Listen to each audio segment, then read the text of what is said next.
It works actually, unlike That's you. funny, isn't it? I hadn't realized that. Yeah. Yeah, So me neither. that's what you're doing now more of? Yeah, exactly. Yeah, now we're Yeah. just doing the live stream into YouTube and not to Facebook. Yeah. Yeah. Facebook is so unreliable, and YouTube is so much better and faster. Mm, And mm. apparently, the quality is better, picture quality and sound quality. That's what I saw actually on the one that I saw of earlier this week. It looks much, much better. Huh, see, if we hadn't known that, we would have done that a long time ago. So. And it goes without complications. Yeah, exactly. Yeah, good. So more and more people coming on, and let's see here.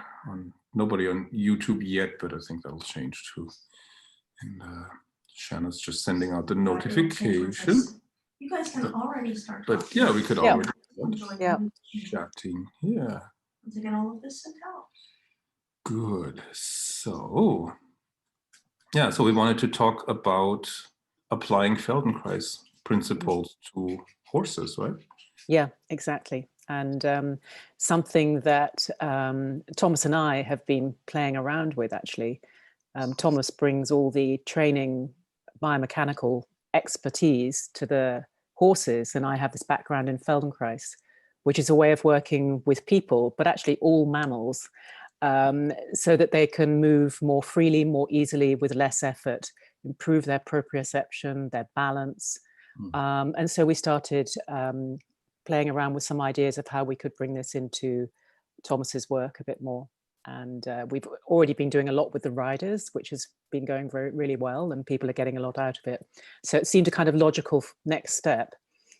Yeah, so my fellow Feldenkrais practitioner, Charlotte, who assists us on the Aware Rider, she and I have been playing around with some ideas, some really simple, basic things that you can do hands-on with your horses. I think what makes it this different from other hands-on things you may have seen or have experienced is that it's not about treating the horse or doing something to the horse. It's about how you and the horse interact together through touch. And it's a way of being able to listen to how your horse is moving, how they're responding, what their patterns are, their habitual tensions, and at the same time, be very tuned into yourself. So you really, Thomas wrote this great article on inclusive attention this week. FeldenHorse is absolutely about inclusive attention, because you attend to yourself as you attend to your horse, as you attend to the relationship between you. Yeah, it's really fascinating. It's different from what dressage riders sort of traditionally learn, right? It's dressage training. In a way, you make the horse do things, right? You make the horse move a certain way, right? So you're so conditioned to give an aid, you expect a response, you expect the horse to do it, right? And this FeldenHorse is the opposite in a way. It's very different. Yes. Requires a shift in thinking, that's yes really. I think also that it's something that you can do doing groundwork, pre-riding. And in a way, of course, when you ride, you do need to influence your horse in such a way that they become more balanced and symmetrical and able to hold your weight, etc. But this gives you, I think, a much better chance of being able to get on right at the beginning and have that more as a possibility. And what we do, in fact, with the FeldenHorse is using hands-on, you almost trace out what you might think of their bad habits, but you trace them out so that you get much more aware of the details of them through the horse's whole self. And it's tremendously informative in terms of how you can then influence them into something more optimal once you get on. Right. Yeah, you can feel already where the horse is leaning, or where the horse is maybe defensive or doesn't want to move. All you're really doing is you're testing a little bit if something is willing to move or not, right? Absolutely. And you're not really making the horse move if he doesn't want to, right? This is, again, it's like in dressage, you would then say, no, you have to yield, right? You have to move over or something. And here you don't really do that, right? No. And I think what's the peculiar thing, and this certainly works with my clients and all the many hundreds of people I've worked with, is the more that I fully go, oh, you like to move this way, let's take you more into what you like. Oh, you like to move there, okay, that's your preference, let's go there. And you take the person or the horse into where they prefer to be. So with my horse, he prefers to be balanced over his left pair of legs. If I straight away push him onto his right pair of legs, actually he braces and defends more. He holds his breath. And that's actually how he's always been ridden. You know, he's out of balance to the left, and then someone shoved him over to the right with some spurs or rein aids. And he rides, therefore, with a constant pattern of his habitual tensions underneath and a correction tension on top. So you've got a double layer of tension. And that makes, for me, to my mind, a fairly unhappy horse. And this is the opposite. Yeah, that's a really good point. And it's something that you know, we usually as dressage riders don't realize, or it's not taught, right? That you put another layer of tension on top of the old tension. Yes. You know, that was really interesting for me, you know, in all of our conversations and all of our work together to hear that and make sense. It makes sense, right? Yeah, you try, and yeah, we as humans, we always want to go in a direct line from here to there, from the way we are or the horse is to perfect. Right? so yes. Then like, yeah, the horse leans to the right, so I push him, leans to the left, so I push him to the right, and then he pushes back against me, and then, you know, often then it just becomes the circle, you know, vicious circle of pushing against each other, and it doesn't get better. Yeah, exactly. And I mean, I think the beauty of your patterns, your riding patterns and the groundwork patterns, Thomas, is that you take the horse in all sorts of different directions without ever kind of going into that battle zone. And I think that's why, you know, for me, from my perspective as a less experienced rider, but a more experienced body worker, hands-on movement educator, I think that's why it works so well. You introduce so much variety. It's not linear at all. How you work. Yeah, over the years I figured out that you get less resistance from the horse if you rock them a little bit, like left and right, or in different directions, right? If you just move a little bit this way, but then shift the weight back to the other way. So if the horse has to move the weight to the uncomfortable side, then it's not very long, right? So it's a few strides maybe, and then you shift the weight back to the other side. So the horse realizes, even if it's uncomfortable, it won't last forever. He's not trapped there for the next 30 minutes, right? Until everything hurts. So it's like approach it a little bit, go back to where it's comfortable, and so back and forth. And then there's nothing for them to brace against, because there's no permanent pressure, right? There's, you know, it's always fluid, it's always moving, and the horse always has to kind of adjust to the weight of the rider and the seat of the rider that moves around.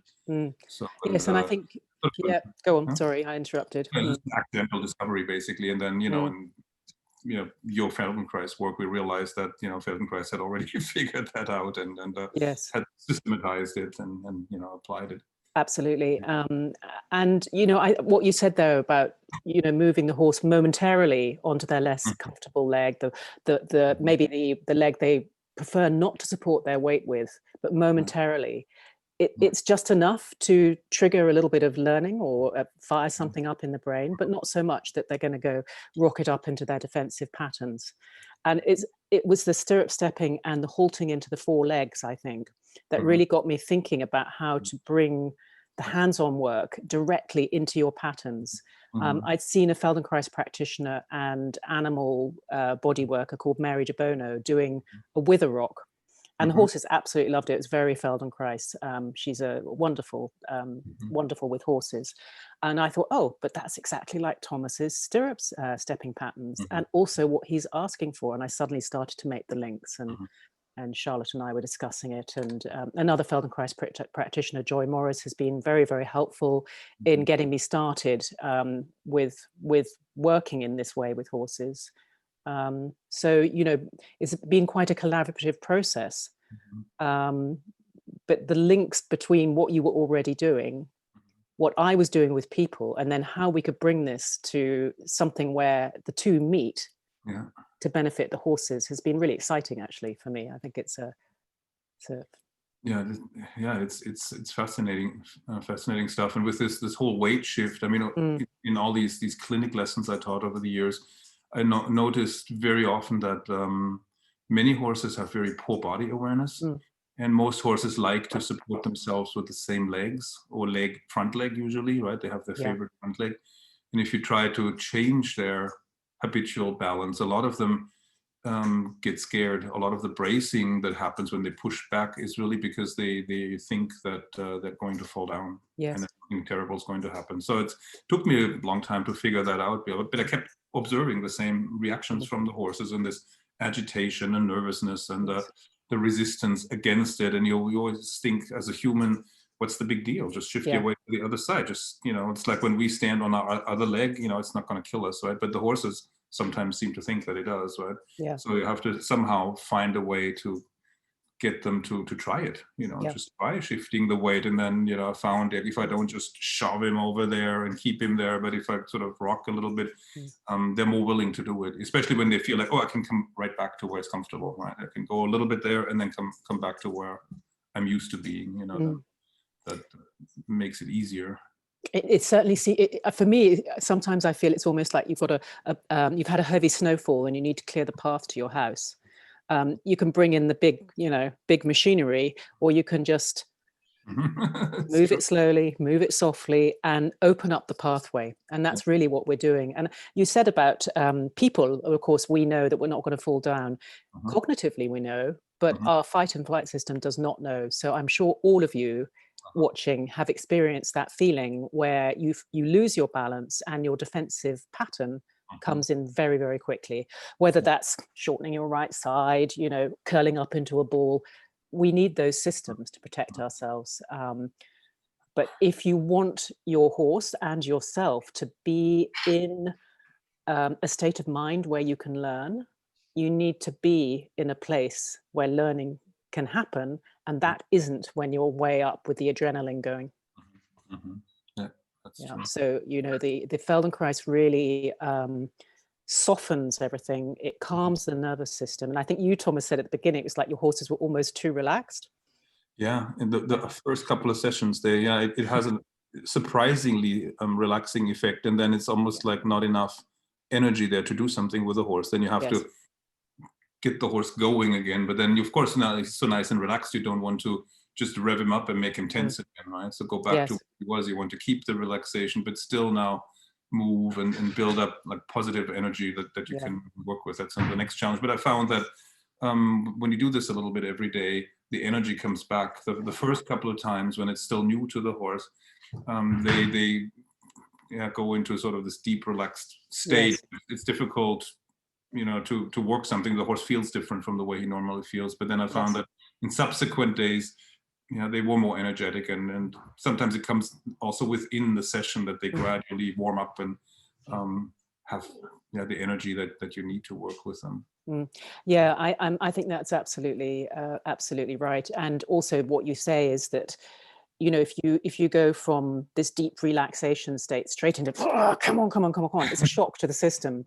So when you are working like this, I think what you're doing, where you do a little bit of the FeldenHorse and then you do a little bit of groundwork and then you might get on and ride, it sort of builds, actually almost integrates what you've done through your hands into action. But in a way that isn't a shock to the system. So it's not invasive. It's not pushing into the horse's boundaries, so to speak. It's an invitation. Come, you've learned this. Let's go to the next step.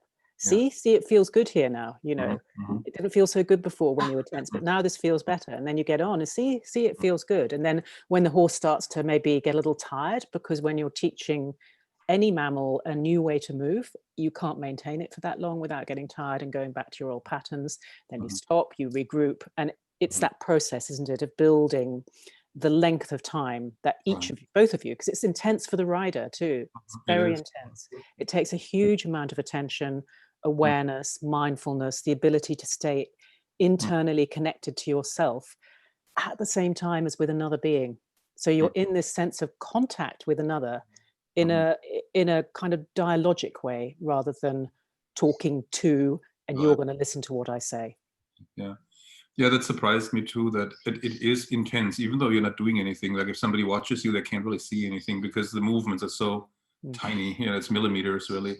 But you feel like this is mentally as intense as riding upper level dressage. It's the weirdest thing. Yeah, I never expected that. Yeah. But it has a very, very calming effect on the horse and the rider. And we have horses here that had some bad experiences, that were treated badly by people, and riding training was traumatic for some of them, and they respond especially well to this FeldenHorse work. And there's that one stallion who'd been I don't know, pushed around too much too fast and ridden with a lot of force, I think. He tends to hold his breath and be very stiff and rigid, when you ride him, and he has really good conformation. And then, I was always wondering why he is so stiff. He's built so well, and how can that be? And so the normal traditional dressage methodology wasn't working as much as I thought it should, And so then with the FeldenHorse, he loosened up more and taught. It opened up emotionally. Yeah, exactly. It changed the relationship. He was very withdrawn, very afraid of people, just trying to keep his head down, stay out of trouble, don't look up, hopefully, nobody will notice me. The previous trainer had called him a sheep. He said, "This horse is not a horse; he's a sheep." Because he didn't do anything. He never batted an eye. He just did everything, but he did it with so much tension. That's what the other trainer didn't notice. He didn't do everything, but he did it with so much tension and holding it and hiding within. But this brought the horse out emotionally. Yeah. Started to open up, and that was really interesting. And then taught a lesson to the owner. I did the FeldenHorse before, and that was really interesting. He softened and relaxed, and she rode him, and it went well for a few minutes, and then you could see him tense up again. It's like the old patterns come back, and the old, like happens to all of us, right? Yeah, absolutely. And so then I had her stop, and I did some of that FeldenHorse, the little rocking with her on top, and it was before, it was like he was sort of leaving his body, right? And then with the rocking, he came back in. So right back in. Yeah, and then he was more present, and he was more relaxed, and then we could ride a few more minutes. That was really, really interesting. So when you see the old anxiety come back in, that you can then ground the horse again in a way and help him relax again.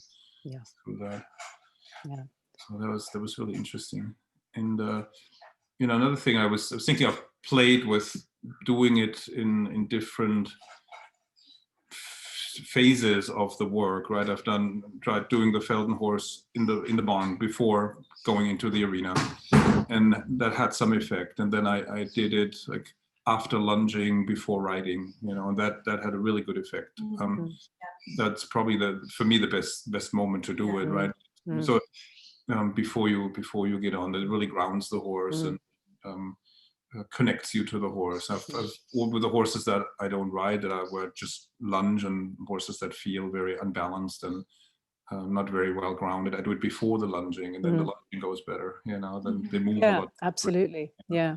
And you can also do it afterwards to you can then use the FeldenHorse to test, if you like. It's like a reference movement for how well your rider's gone. Is your horse more balanced over all four legs?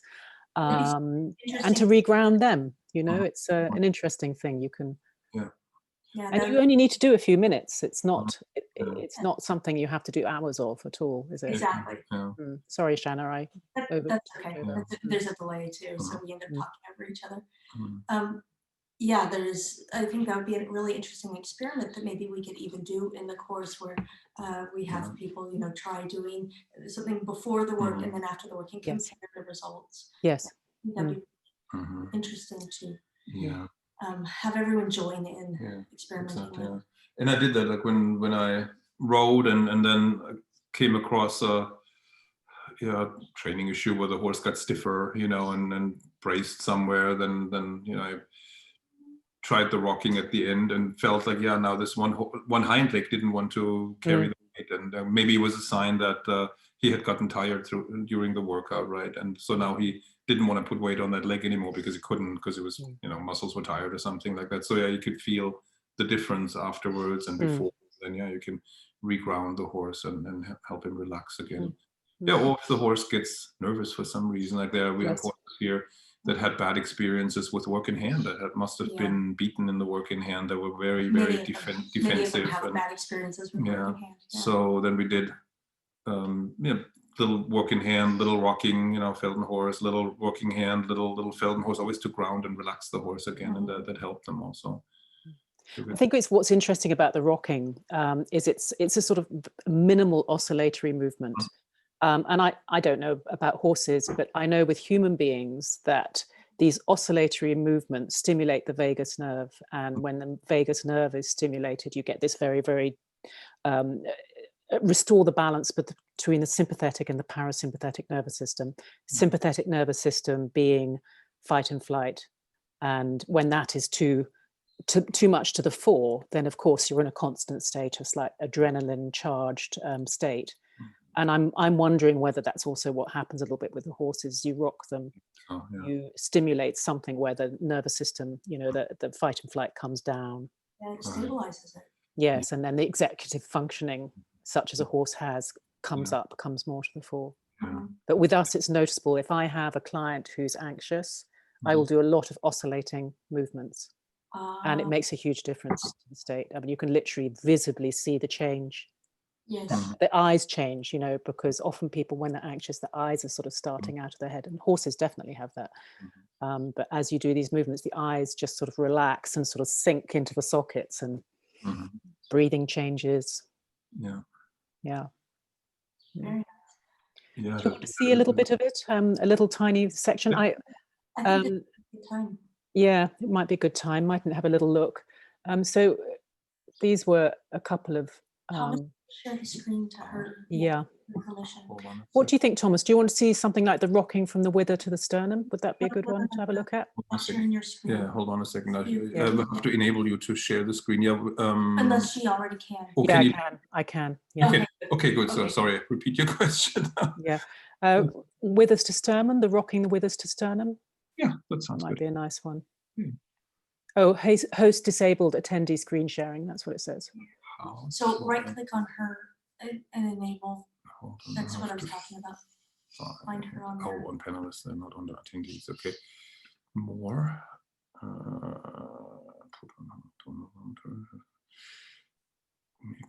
Make co-host. Maybe that's what it is. Let me try that. If you're co-host, you should be able to share the screen. Now try it. Try. Yep. Okay. Let's see. There we go. Everyone see that? We can. Yeah. Good. Okay. So this is Kuka, my horse. And actually similar to Thomas and Shanna's experience with these horses on the farm in Portugal. He has a pretty traumatic history. Show jumper, but ridden very, very hard, harsh tack. And because he was, quite a difficult stallion, I think he was probably beaten quite a bit. So he has a history of that, and therefore he can be very anxious. And for a long time, there were most places I couldn't really touch him without him getting defensive and trying to nip so this is partly why I started working like that with him, because it was quite difficult for me to do some of Thomas's work with him still so wound up and with my lack of experience. I might. So this is.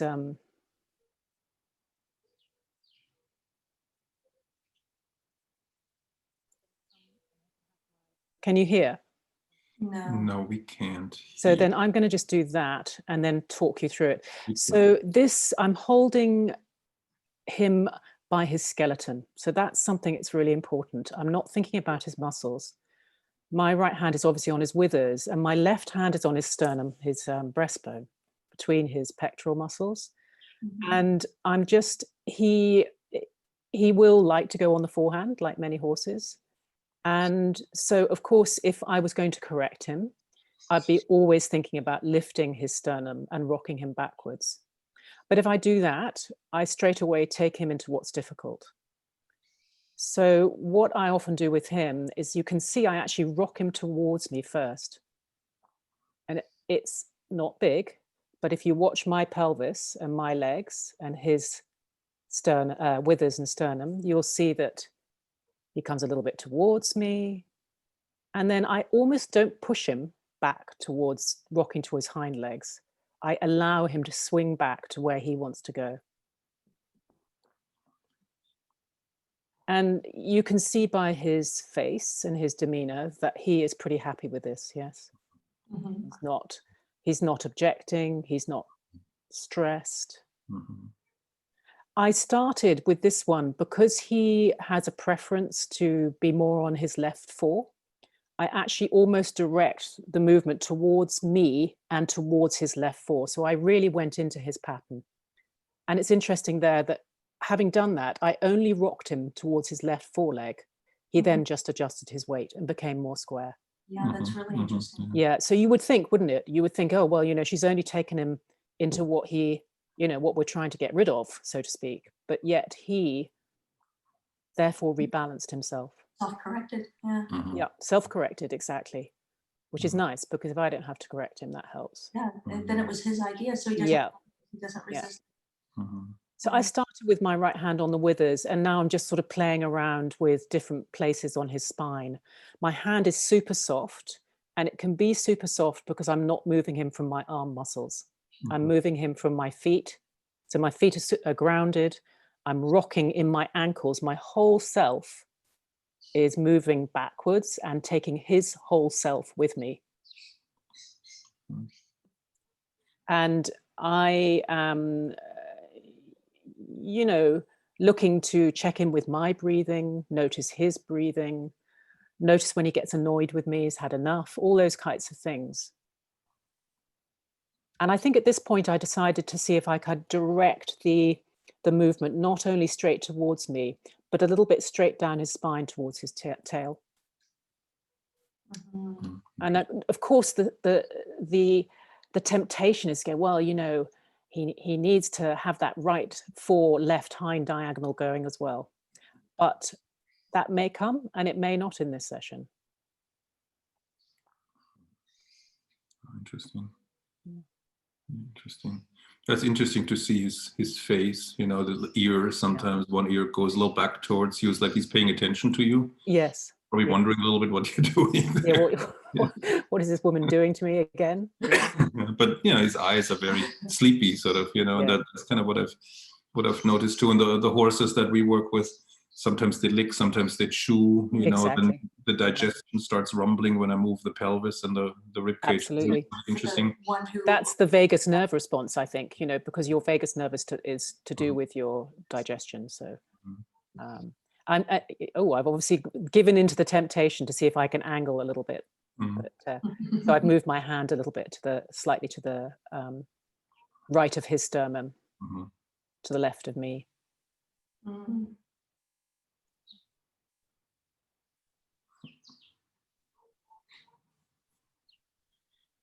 Yeah. And what you said about the licking and the chewing and the noticing the horse's responses, I've got into the habit of stepping away as well when that happens and just leaving my horse to process, take it in. There was some very interesting research, and I think it's Dr. Stephen Peters who said something along the lines of a horse needs at least 20 seconds after licking and chewing to process the information. So that's it. That's a little taste of it. That's obviously the longitudinal balance we're working with. We also do with the lateral balance, the diagonal balance, and we'll also do some stuff which is around differentiating the legs. But in the course that would be later, because if you work with the proximal first, so in other words, if you work with the horse's center of mass first before you work with the distal, which is the limbs, they tend to be more balanced before you start trying to pick up their legs. Take away a leg and that's more alarming than actually just rocking their weight minimally. You know, if you can manage to rock your horse all the way around all four legs with equal ease, you know you've done a great job. Yes. That might take quite a few weeks to be able to do that. There's lots of stuff you can do with the head and the poll and the neck, the tail. There's a lot you can do with these very subtle minimal stuff. So I'm going to stop share. Yeah, and what you were saying about the moving the center of mass before you move the legs, it's something also I sort of discovered over the years with the riding. Like if you try to do turn on the four-handed motion or full pass. You know, often the horses resist a lot at first when they don't know it, but sometimes that's because the body mass is maybe drifting left, or the belly is hanging to the left, and then the rider is asking the legs to go to the right. But the body mass goes left and the legs are supposed to go right, the horse would fall down, right? So of course they're not going to do that. But if you can get the body mass to move to the right, then the legs will follow, because absolutely doesn't want to fall over, right? So so it's just a different starting point for the movement. Instead of pushing with the leg right away, you have to try to organize your body so you can take the horse's body, the horse's center of gravity, a little over to, you know, the side that you want to go to. Yes, and I think that's often why, you know, stretching your horse's legs doesn't work very well in the long term, because actually the tension and the braces and the muscular contractions in the leg that you're trying to stretch are there because they're using those muscles to balance themselves. So unless you've altered how they use their center of mass and their awareness of how they can move their center in order to balance over the other side, you're not really doing anything very much, but actually potentially you do create a situation where you can tear muscle fibers. For me, it's something I wouldn't do. I wouldn't stretch my horse's legs. I mean, that's a personal choice. I'm not saying you shouldn't, but just be mindful that tension in limbs, and that's the same for us, is there because the center isn't organized. Yeah, that's a really good point. Also, the bending issue, you know, when a horse doesn't want to bend in one direction, it's usually because he's off balance to that side. Like if the horse doesn't want to bend left, he probably leans on the left shoulder and he holds his head to the right so he doesn't fall down, right? It's a protection, really. So, and you won't be able to get the horse to release and to stretch left, bend left, you know, until you move the center of gravity a little over to the right, like get the horse to balance himself over the right legs, and then he can start turning his head to the left, you know. Yes, Right. absolutely. You want the horse to be able to bend rather than forcing the horse to bend. Yeah, and actually, you know, what you're talking about, you know, the swinging of the ribs is exactly the same as what we need to learn to be able to do as well. You know, many people aren't very aware of their ribs. So if you're not very aware of your ribs, it will really help you get aware of your horse's ribs. You get more aware of your own. And how, you know, if I want to balance over my left leg, I need to move my ribs, my pelvis, my shoulders, my whole spine and my head over that leg in order to be completely balanced. But a lot of time people are leaving parts of themselves behind, and then they wonder why they wobble. Right, yeah. And I, you know, this is my experience also with the horses. Yeah, a lot of horses are rigid in the rib cage. Yes, you know, very much so. The energy gets stuck, and then they don't use their back, they don't go on the bit, they don't bend correctly. If the rib cage is stuck and rigid and they're holding their breath, maybe, you know, defending themselves there. Defending themselves, yeah. I think that's something I think we've been talking about recently, how the braces in the rib cage are very much a defensive pattern. And for me, it probably associated with the diaphragm being held with, you know, fear, effectively. Yeah. Exactly what we do, hold our breath. Yeah, exactly. Yeah, fear of falling down, or feel of being attacked by the rider if they've been pushed and shoved around and forced. And they get very defensive right away, and they hold their breath and they brace, you know, especially if people kick a lot with their legs or kick a lot with their spurs. And of course the horse will go, you know, and then you've already lost in a way, you know. Yeah, and this FeldenHorse gets the horses to let down their guard in a way and relax. Another thing that I was also thinking that might play a role in why the horses respond so well is that they might find it nice when you go to the arena and you do that first before getting on and, you know, doing sports, so to speak, you know, then they ease into it more. And it takes a little time. It's like, I don't know, we having our coffee in the morning before we start working furiously. You know, so I was thinking that might be pleasant for the horse. So it's not like pressure on, let's go, you know, as soon as you enter the arena. Yeah, I like how it creates this really deep connection between the horse and the human. That's what I really experienced. Of course, I experienced with my horses the effects on them, which were amazing. But I also really like and observe with you working with your horses what a deep bond this creates. This almost connection, you know. It's like, and I keep thinking of it as this connection with the ground between the two of you. Like because you have your hands on the horse, so you're touching the horse, and between the two of you, you're connected on the ground. So it's like this really stable triangle of Mhm. energy, Mhm. you know, and that's what I could sense and see. And I think this is really, really profound. And yeah, I don't even know really what to make of it, but it really, really connects the horse and the person. Yeah, it does create a more of a dialogue, and the horse starts to tune into the rider, and we tune into the horse, and it changes my own state of mind in a way. It has a calming effect on me, a grounding effect, and I try, to remind myself to have both feet on the ground, instead of standing on one and cocking the other and rocking, it's a little more like, it's like wiggle, wiggle, wiggle. Smoking a cigarette on your phone.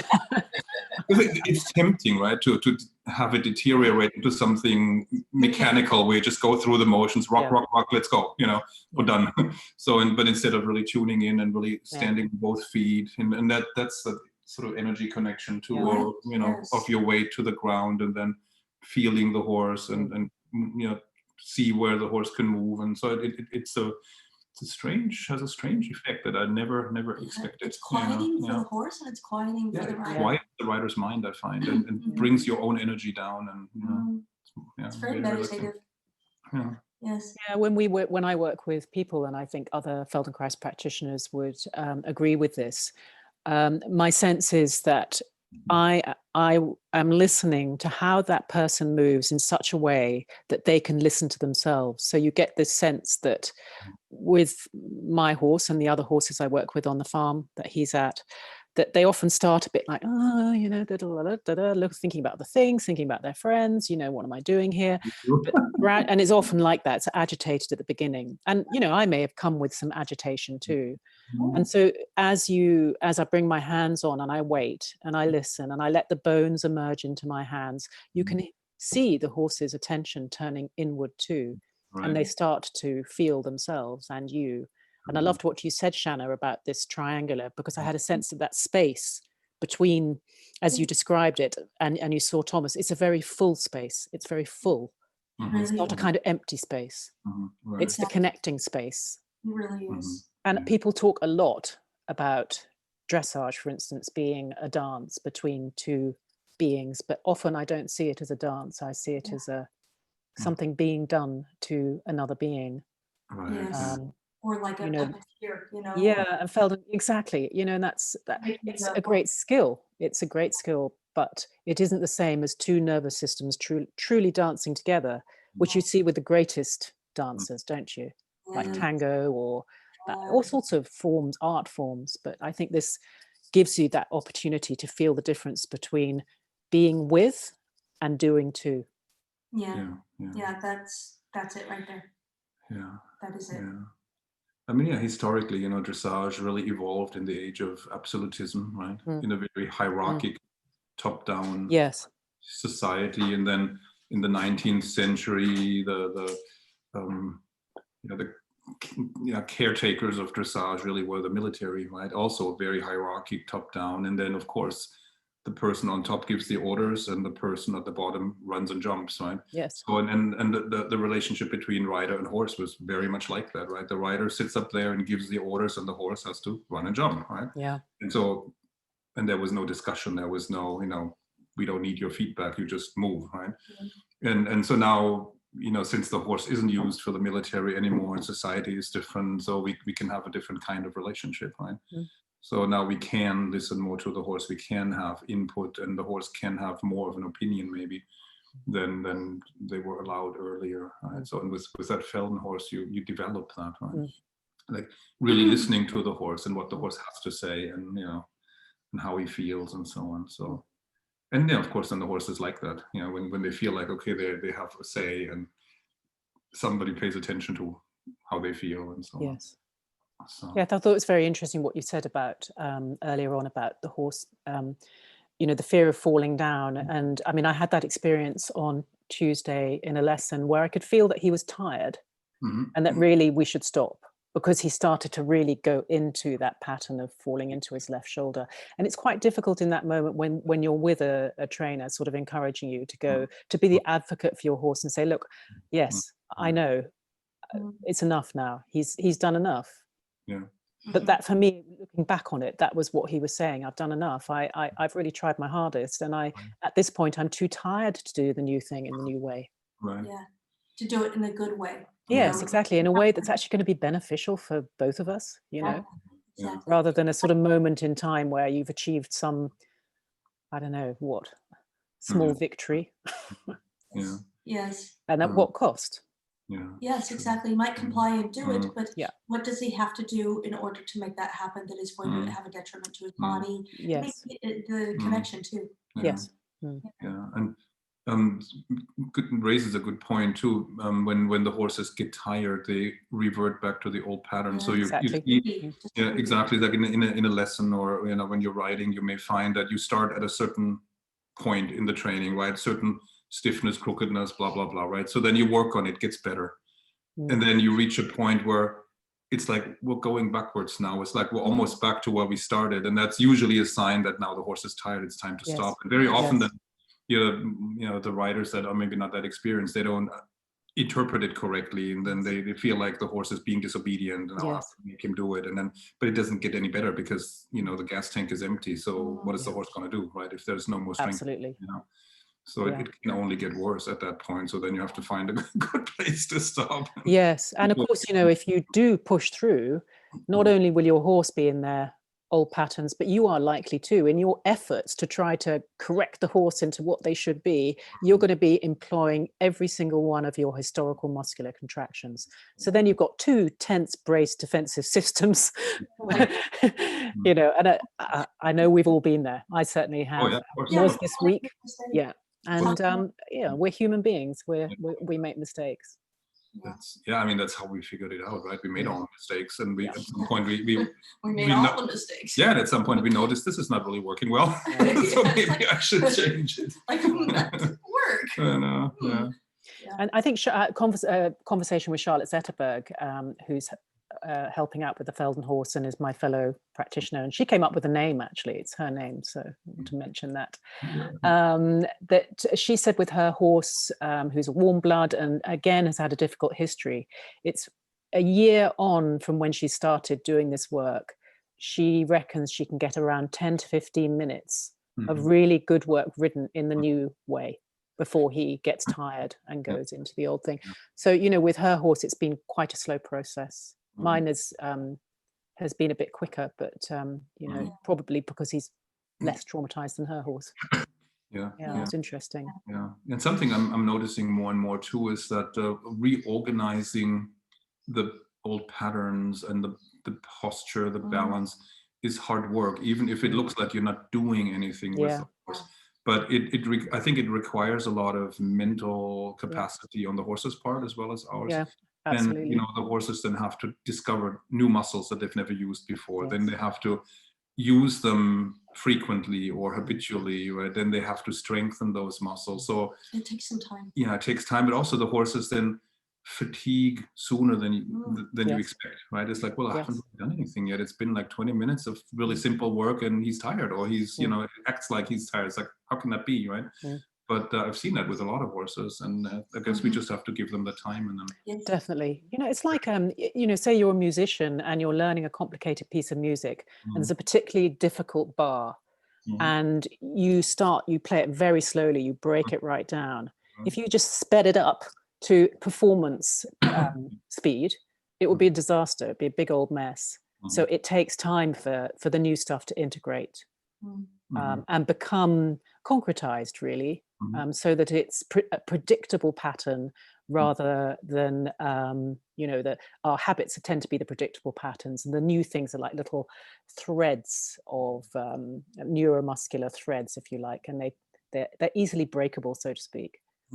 And the old patterns are like deep cart tracks. Yeah, everything always reverts back to that, especially when the concentration slacks off because you're tired or the horse is tired mentally, or when the muscles get tired, everybody goes back to their old habits, right? Yeah. Or in stressful situations, like when you go to a show, all the old patterns come back, right? Even things that you had eradicated at home, where it's peaceful and quiet and stuff. So you go into a stressful situation like a competition, then the horse goes worse because it's stressful for him, and he goes back into the patterns, and it's stressful for the rider, right? So that goes back to their old habits. So that's yeah. Or if you try to take pictures, video, it's the same thing. Videos. Right? Well, videos. Yes, I think we can all agree that making videos for this is quite complex. I finally thought I had some really good set of videos, and it was in the indoor school, and I got that light flicker thing. Just like, oh. Back to the drawing board. Yeah. So we have a few minutes left. Yeah. We have to end at 8. So. Yeah, exactly. So just a couple of comments. We could just read them. It's not a lot. So there was Ann Hall early on in the conversation was saying I was holding tension on top of all tension doing Pilates, which is interesting. That makes sense in a way, right? Yeah. It's because Pilates doesn't allow you to really go into your so-called bad habits. It straight away corrects them on the whole. Yeah. And that's sort of what dressage training traditionally does, right? You try to go from where you are to perfection, Yes. in a straight line, And and I think that's probably also why Pilates appeals to a lot of dressage riders, because it's sort of familiar. It's a familiar mindset, right? And then Talita says, would you say that your method is more about gaining awareness of their problem zones or about improving those? I could imagine that you encourage them to, for example, lean on the other shoulder as well by using Feldenkrais. It's both. The difficulty for people who, for when you don't have any experience of it, is to really trust that by going into their problem zones, the opposite pathway, which is what you want to improve, will open up, but without you pushing into it. So it's a real act of patience and taking your time to feel and to have the bravery and the courage, if you like, to do what you've always tried not to do. Right. But you will find with repeated experiences that the what you've been trying to move towards does open up, but in a much softer way than when you push straight in and correct your horse. Yeah, that's a really interesting thing. Like if you encourage the horse to do more of what they're doing, to go more into the negative pattern, there comes this rebound effect, this urge to rebound exactly in the other direction. Then it's the horse's idea, then the horse wants to do it, and that's different than if you push him over there, right?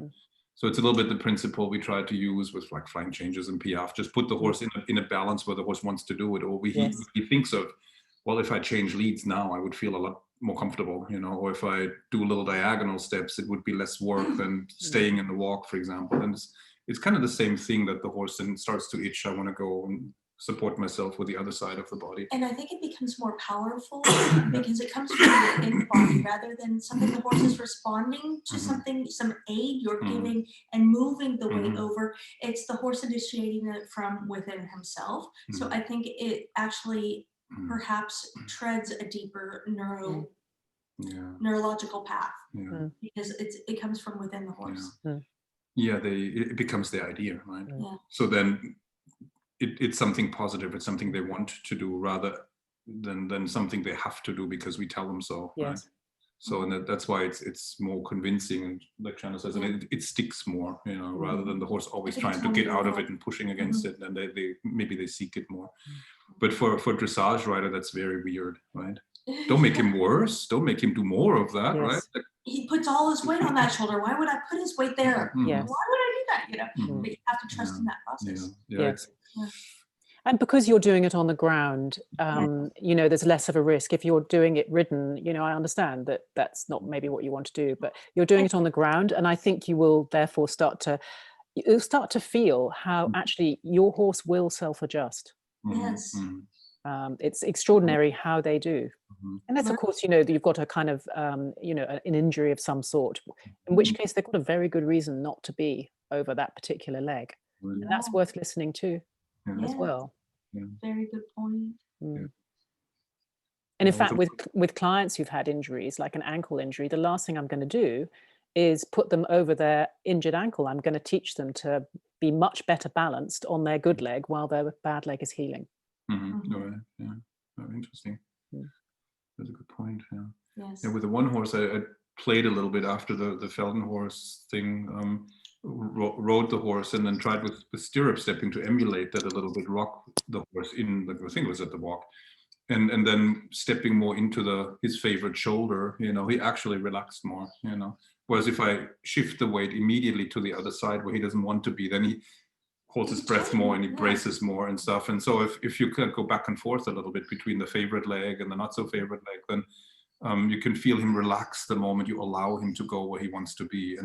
But then you can take advantage of that rebound effect, like dribbling a ball, right? When it comes back off the ground, you can move it a little bit in the other direction. Can spread the relaxation with each time over to the not so familiar leg. You know, like you take that relaxation, you bring a little of it over and you go back to it, you bring a little over. Yeah.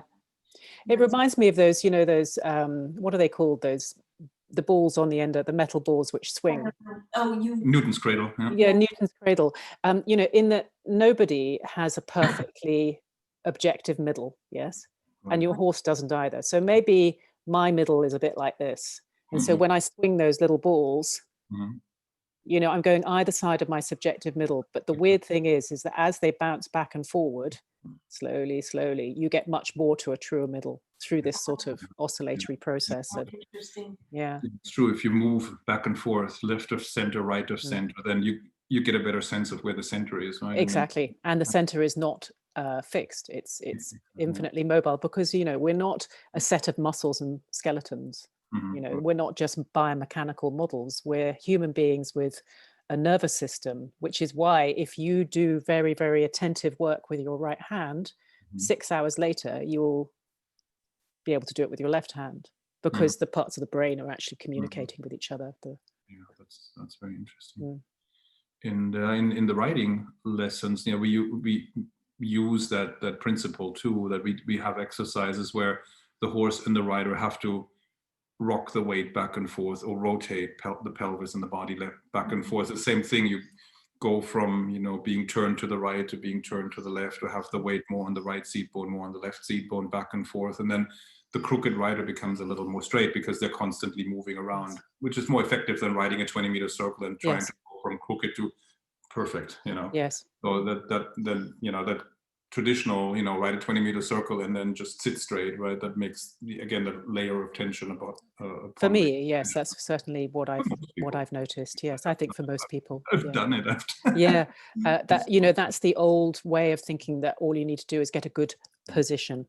Right. Yeah. Well, we don't exist in positions.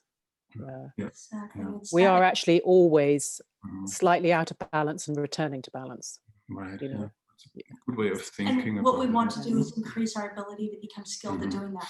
Exactly. Yeah. Exactly. And not fall so far out of balance that there's no return. Yeah. But yeah. Let's get through the comments because we have to end this in just a moment because Catherine has an appointment. And kids have to go to school. You have kids, yes. Yeah. They're still happily sleeping. So Von Holt says it's such a pleasure to listen to you. Yeah. M says, do you teach how to feel the patterns in your horse in the course? Yes.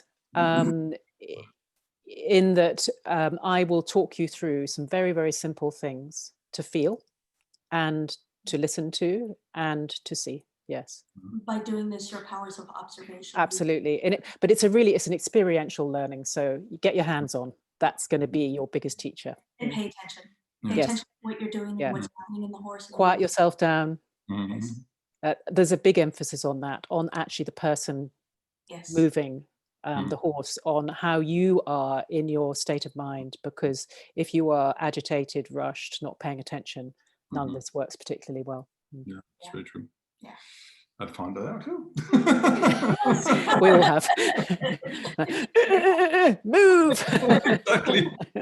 Or come on, let's hurry up with this rocking the horse. I have to go pick up Shanna. You know. Yeah, it's not like it's a program you have to get through. Let's rock here, rock there, and then done. Check. Yeah, no, it's really about being present. Yeah, you know, even exactly. when you don't want to be present. Yeah. That's the hard part. Yeah. So Jill Strafford says, how can we find out more about FeldenHorse? FeldenHorse. It is one of the components of our brand new course called the Topline Makeover. And, well, Can you post the link to the course in here? It was the last one I sent you. Yeah, let me find it. And Cheryl we have it in English and in German. Yeah, hold on here. I think this is it. Yeah, that's the Topline Makeover course, exactly. And this is one of the things that we have in our brand new Topline Makeover course, which starts on Monday. And all panelists and attendees, so everybody can see it. Yeah, not just Catherine. Yeah, Cheryl wants to know, are you going to do a straight FeldenHorse course? Maybe eventually. I think eventually we will. Yeah. Yeah. But we're developing it really. Yeah, exactly. We might do a little mini course, perhaps. Who knows? Yeah, but we're going to do this first. Yeah, exactly. And Talita says, "Thank you. It sounds very interesting and definitely is a new way of thinking for me." And M says, "Really enjoyed this. I've done Feldenkrais for a couple of years, but not with a horse." You'll be ahead of the game then, M. You'll understand some of the principles of how to learn like this. Yeah.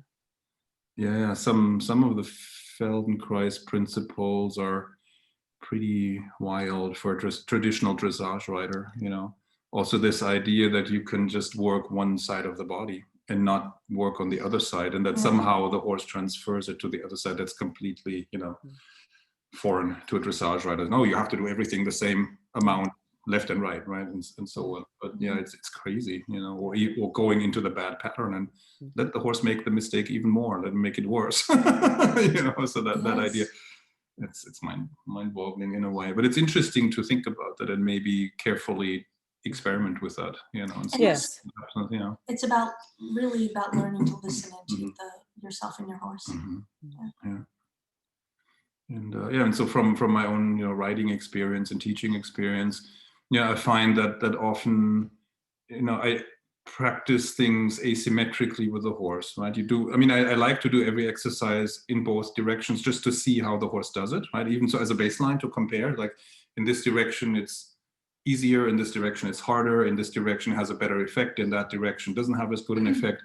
But then I think, well, where it's harder for the horse, maybe I should practice it a little more until it gets easier, right? Or in the direction where it produces a better effect, maybe I should do it more often than in the direction where it doesn't have as good an effect. So then it becomes a little, you know, uneven, asymmetrical. The way you do it in each direction. Yeah, exactly. Different. Of course, you have to maybe use different seat and aids, you know, to do that in each. It's because it's like you're riding one horse going left and you ride a different horse going right. So you can't. Yeah.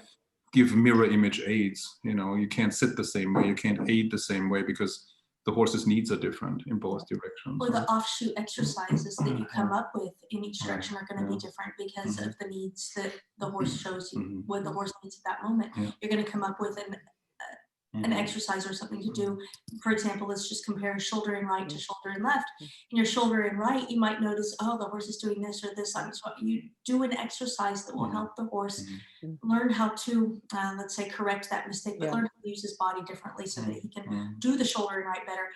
But in the shoulder and left, the horse is going to do it differently. So you're going to come up with different offshoot exercises. Yeah. I think that's a really interesting point because I think, you know, also as I've worked more and more with this, you know, I might want my horse to take more weight on his hind legs, but often what's helped to get him there is actually bring him on his front legs and rock him over his front legs, and then he shifts his weight back. How does that happen? Yeah, exactly. Yeah. Because everything is connected.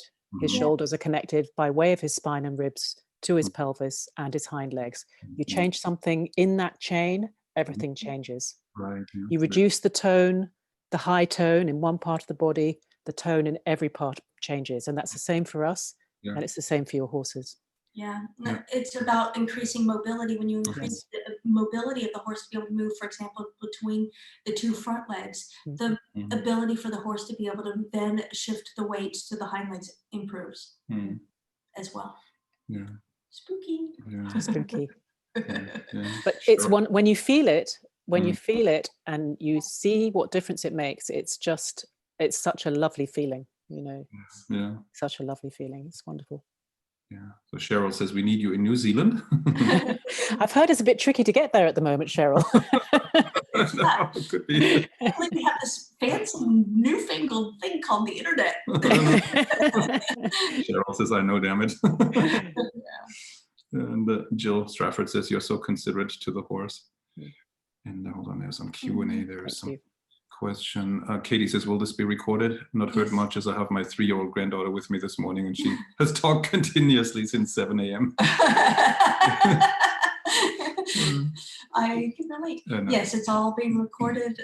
It will be available in multiple places on YouTube. Yeah, in our challenge platform, on the all access page. It'll be available everywhere. Yeah, good.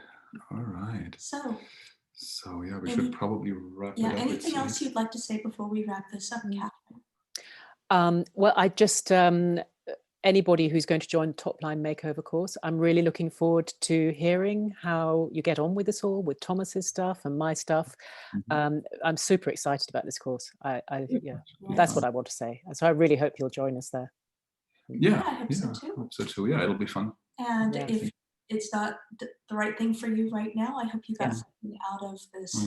Yes, exactly. You've got the challenge and, you know, these great videos from Thomas and and please ask questions in the group as well, in the challenge group. Please feel free. I'm around and about. Yes. Very good. Yes. So thank you, everybody, for joining. Thank you, everybody. Have a great day or evening if you're down in NZ. So we'll see you soon. Yes, see you soon. Bye.